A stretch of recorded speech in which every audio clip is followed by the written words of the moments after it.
तपाईहरुको यो संघले खास गरी किसानको कुन कुन क्षेत्रमा आधारित रहेर कामहरु गरिरहेको छ? सामुदायिक वन, साझेदारी वन, धार्मिक वन, कबलियती वन भनेर आएको छ।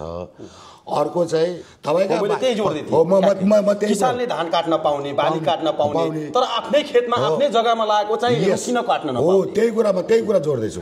मैले स्थानीय साउथ या बैंकबाट ऋण लिएर मेरो आवश्यकता। अब यो समस्या चाहिँ किसानको कहिलेसम्म हो?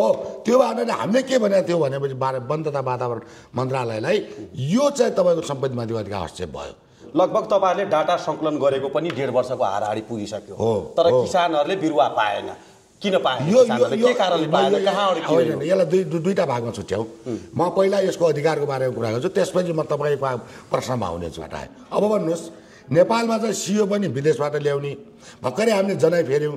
जनाई तपाईको चाहिँ यो गएको वर्ष भदौमा त्यो बेला चाइनाबाट तपाईँ 1 करोडको तपाईको चाहिँ जनाई आयो। तर मधेसका किसानहरूले बोट बिरुवा पाएन। आउँदैछु पीडित भए। किन पीडित भए? 7 वर्ष प्रोजेक्ट हो, 4 वर्ष बितिसक्यो। कुण्ठामा परेका छन्, पीडित भएका छन्।